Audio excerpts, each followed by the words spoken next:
পরজন্ম। পরের জন্মে যেন ফুল হয়ে আসতে পারি পৃথিবীতে। কারণ কি জানো? ফুল তো কত সুন্দর, প্রয়োজনীয় বলো তো। ভালোবাসা প্রকাশ, বন্ধুত্বের সূচনা, সম্মান জানানো, ঈশ্বরের পূজা।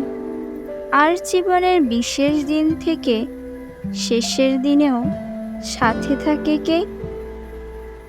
যে ফুল ঘর সাজায়, খোপা ভরায় সৌন্দর্যে, আবার সেই সাজে মানুষের নশ্বর দেহ।